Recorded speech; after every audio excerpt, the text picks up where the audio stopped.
Hello there, Leo sign. Welcome to your monthly reading. So this reading is for the month of December for Leo, Sun, Moon, Rising, Venus. Leo, hindi lahat ng Leo maka-resonate sa reading na to. So takes what resonates and leave the rest.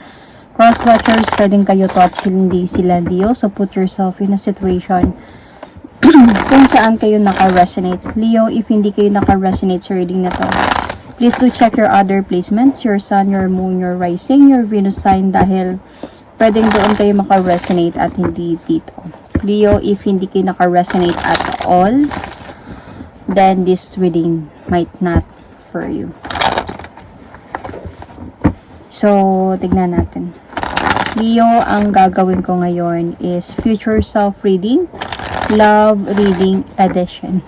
Kasi sa future self, pwede kasi makita yung career and finances and life, ganyan. Pero ito is all about love life, okay? Future self reading, love life.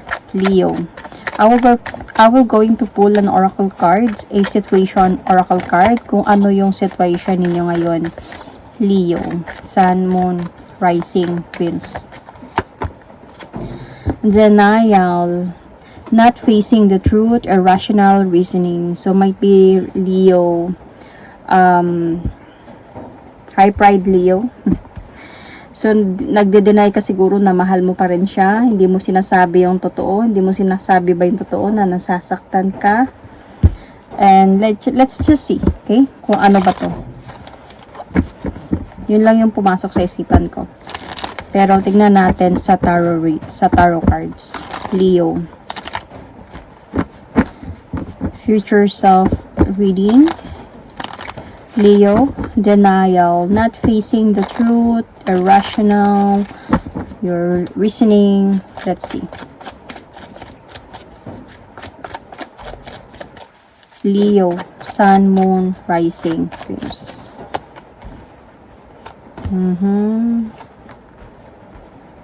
Leo, nasasaktan ka pa din or mahal mo pa din.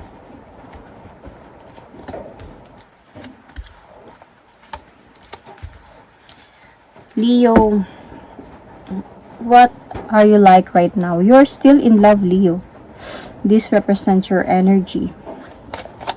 Mahal mo pa din pero dinideny mo na mahal mo. Okay.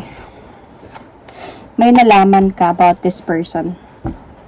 Siguro dumating din sa point na nag-away talaga kayo nito. And parang Leo, you are very much disappointed sa ginawa nitong person na to, sa nalaman mo about this person. And might be this person, nalaman mo siguro na meron siyang responsibility, family, or vice versa. Pwedeng kayo to, tapos nalaman mo na may iba siya. So, sobrang na-disappoint ka dito kasi you thought that nagmamahalan kayong dalawa.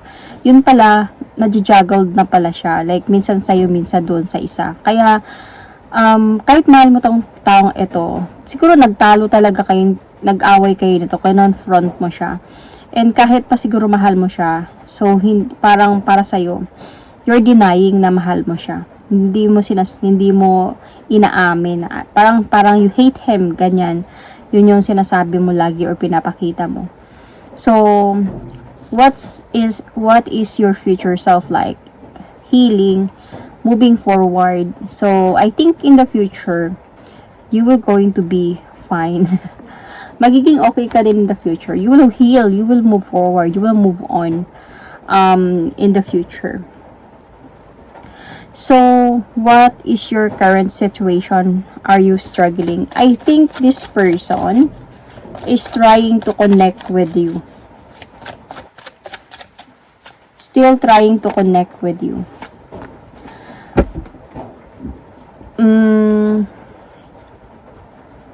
I think this person did love you naman. Nung time na naging kayo and wala ka pang alam sa mga nalalaman mo, pinakita niya talaga yung pagmamahal. And minahal ka talaga niya. Nagmahalan talaga kayong dalawa nito. Kaya nga tinago niya sa'yo yung katotohanan kasi ayaw kanyang mawala. Pero, alam mo yung nagkakaroon na din sa kanya, sa idea niya na baka isang araw malalaman at malalaman. Kasi wala namang sekreto hindi mabubunyag, 'di ba? So, malalaman, isang araw malalaman at malalaman din to ni Leo. So, ngayon, alam niya, parang, para maging ano lang ba, maging peaceful lang ang lahat. Dahil ayaw ka pa niyang mawala, mahal ka niya. So, nung time na nalaman mo, so, he still is trying to connect with you. He's trying to talk to you siguro, pero hindi mo siya pinapansin talaga. Galit ka sa kanya dahil sa mga ginawa niya sa'yo. Kaya, siguro sinasabi niya sa'yo, alam kong mahal mo ko, alam kong nasasaktan ka, pero sa'yo wala kong pakialam. And okay na ako, doon ka na lang, parang ganun. You are denying your feelings here, Leo. So, what you should remember, what you need to spend less time on, so that you can evolve yourself as a person. I mean, so that you can evolve as a person. So, what you should spend less time on. Okay? What you should spend less time on, so you can evolve as a person. I think you need to spend less time on sa galit. I think this time around, sa mga nangyaring ito, kasi the more na nasa isipan mo yung revenge, the more na galit ka, kasi nagmamahal ka pa eh. Ibig sabihin talaga no, nasaktan ka dahil nagmamahal ka. Kaya you want revenge, galit ka, I don't know kung ano yung mga nagagawa mo sa galit mo. So you need to spend less time on this instead of accepting and forgiving and just really move forward and parang sirain na lang to, hayaan na lang to in a way. Hindi naman ganun talaga kadali, pero ganun, doon pa din talaga tayo mapupunta eh. Hindi naman kayo na mababalik pa sa dati, sa galit or ano man. So, just really need to end this and not to accept the offer anymore kasi he's trying to talk to you eh. Tinatry niya kasi talaga na kausapin ka, convincehin ka ba or ano man yung ginagawa niya, pero hindi mo na tinatanggap yung offer niya. So, kung ano man, I mean, ang ano siguro dito is parang I don't know kung may mga sinasabi kang hindi maganda sa kanya dahil sa pain na nararamdaman mo. So, parang dito, just don't accept the offer. Just don't talk to him and just end this and move forward na lang. Maybe one day, when you heal, then somebody will come and offer you love the way na ipaprioritize ka and mamahalin ka ng totoo. So, it's not easy, as I said. Nasasaktan ka, kaya nagagawa mo to. Pero, kailangan mo din talaga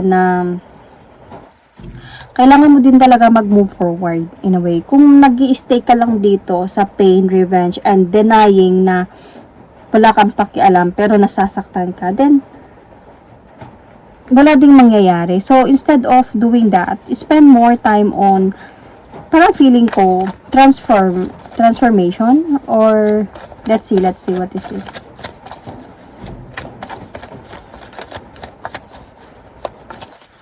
Or feeling ko, spend more time on, siguro, try to accept sa pag-uusap, or if your person is trying to talk to you, kausapin mo siya and end this relationship, and end this na lang talaga lahat. Kumbaga, magkaroon na lang kayo ng closure talaga. And wasakin na lang talaga to, and done. Wala na. So, see? Communication with this person. Kasi I think he's trying to connect with you eh. So, instead of that, magkaroon ka na lang talaga dito, Leo, ng lakas na loob, nakausapin siya, and to have a closure na lang talaga, and for you to move forward na lang, for you to have a peace of mind na din, na mag-move forward. Kasi feeling ko dito, Leo, puno ng galit to eh, puno ng hinanakit, and pain, and love, mix na. So, hindi ka makapag-move on kung nandyan pa yan sa'yo. And if hindi mo to ma-accept itong mga nangyaring ito, mahirapan ka din mag-forgive. So, it always need na acceptance, forgiveness, to move forward. So, it's better na lang na instead magde-deny ka, hindi mo siya kinakausap, and nasasaktan ka, ayaw mo siyang kausapin, ini-ignore mo siya, dinideny mo yung nararamdaman mo. Kausapin mo siya, harapin mo siya. Maglakas loob ka na harapin siya at kausapin siya, and have some closure na lang talaga. So, what you should remember to do so you can set yourself up in the future. You should remember that you can always move forward and never look back from this. So, remember that. Or, kahit ano pang mangyayari, sabi ko nga kanina, hindi na kayo mababalik pa sa dati.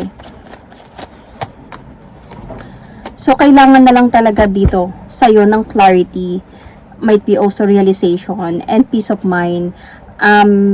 Kasi feeling ko kasi nakukonfuse ka pa sa mga nangyayari, sa nararamdaman mo, may galit, kasi mix na yung mga emotions mo dito. And you should remember that it's really okay to be not okay, but kailangan mo din ng peace of mind, peaceful life in a way. You also need to be happy. So, kailangan mo na din na mag-move forward and never look back from this para makapag-start ka na din ang journey mo towards your happiness na din in the future. Kasi ngayon nasasaktan ka pa sobra kang nasasaktan. You really felt betrayed by this person kasi naniniwala ka talaga sa pagmamahalan ninyong dalawa ng person na to, and also namimiss mo din siya. Kumbaga hindi mo pa talaga tanggap yung mga nangyari, yung ginawa niya. So, and para sa'yo, I think sa sitwasyon na meron kayo ngayon, ang hirap na para magkabalikan pa kayo. Kasi, isa na, trust issue. And siguro, lalo na kung yung nalaman mo is may pamilya pala siya. Okay, so, kasi feeling ko hindi ito mapupunta sa point ng kayo yung may pamilya Kasi, ang nakikita ko kasi dito, what you should spend less time on, what you should spend more time on.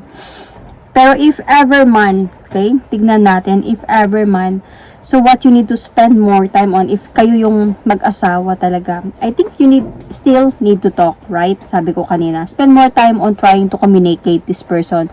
Wag mo siyang iwasan, wag mo siyang ignorin, wag mong i-deny yung mga nararamdaman nyo, yung pain na nararamdaman mo.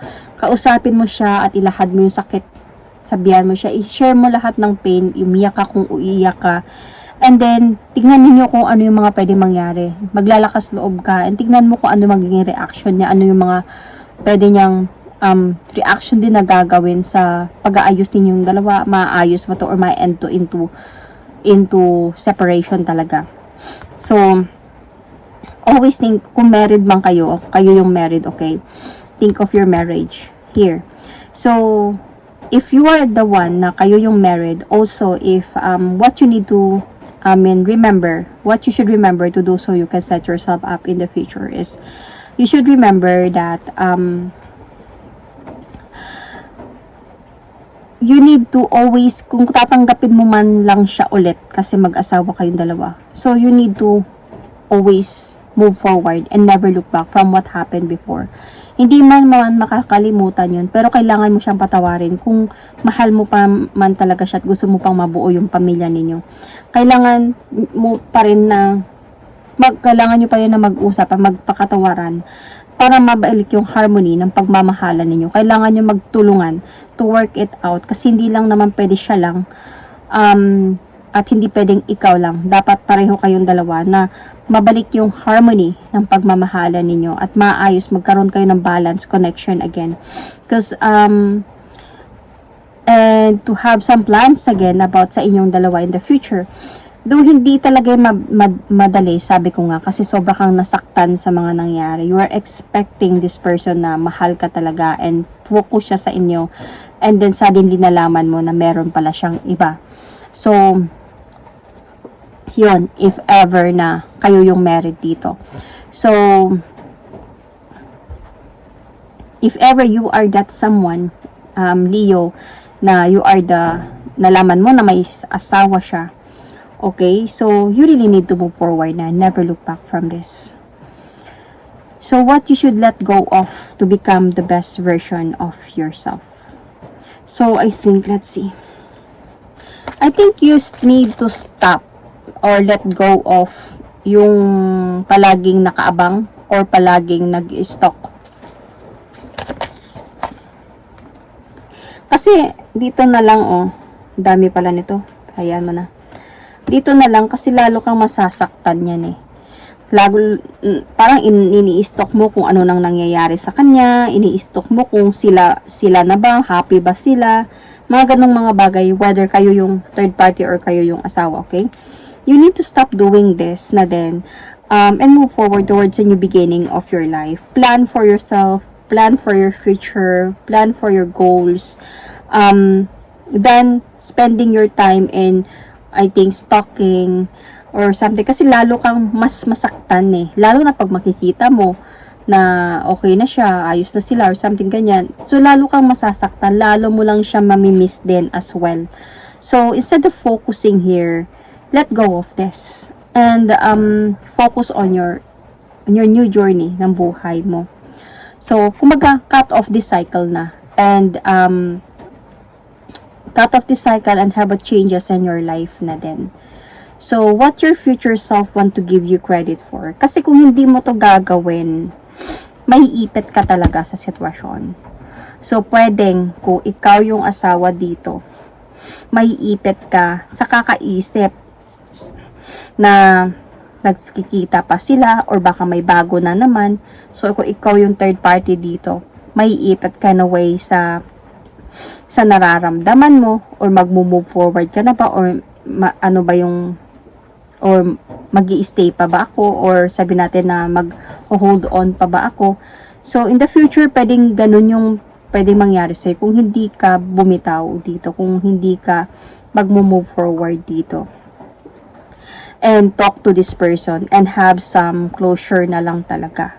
Kasi kung ikaw yung third party kasi dito, bakit gusto niya pa talaga na magkaroon pa kayo ng communication dalawa? Because this person still might be a secret relationship with you. Dahil minahal ka niya, di ba, sabi ko. So, but then, on your part naman kasi, hindi mo inaalaw yun dahil gusto mo talaga na, dahil galit ka, dahil gusto mo talaga na maging kayo na wala ng iba. So, kung siya yung may asawa or may kinakasama ba, may pamilya, gaya na nakita ko kanina, mahirap mangyari din yun.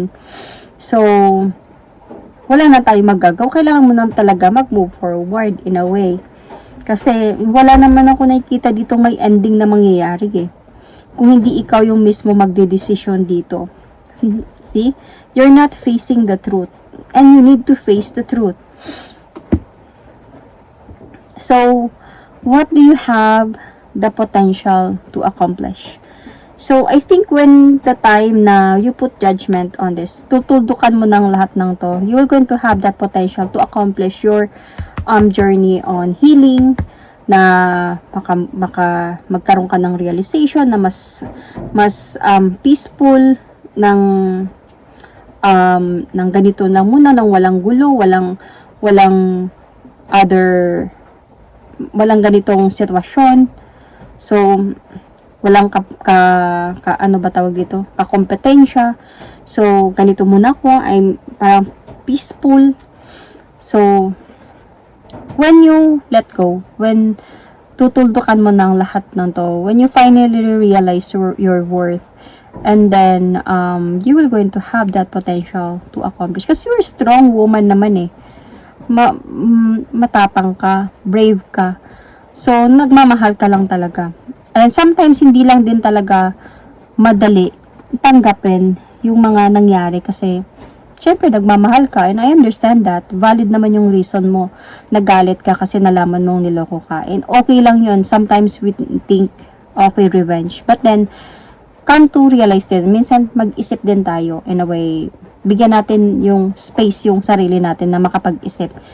If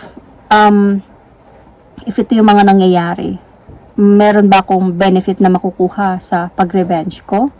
Mababalik ba siya sa akin? Magiging fully akin lang ba siya? So, kung sa tingin mo wala ding mangyayari, then it's better to accept na lang and move forward na lang. Pero you cannot have that forgiveness right away. Acceptance, you can have that.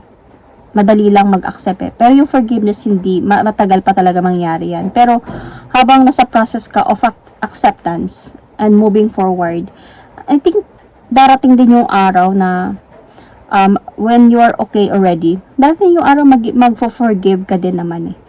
So, yun. Leo, I can see signs here.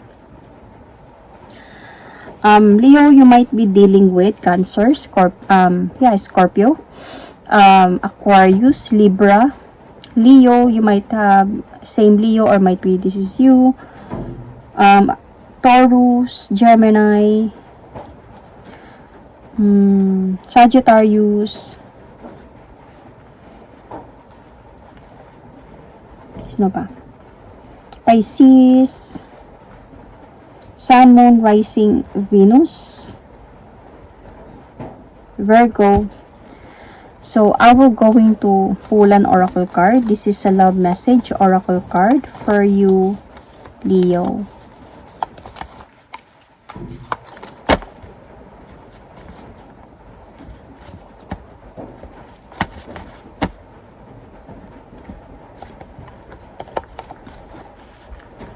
If you could do anything, what would it be, Leo? The answer dwells in your heart, not in your mind. For the heart is a gateway to the soul. So, it always ends into forgiveness. So, that is my reading for you. Thank you and God bless.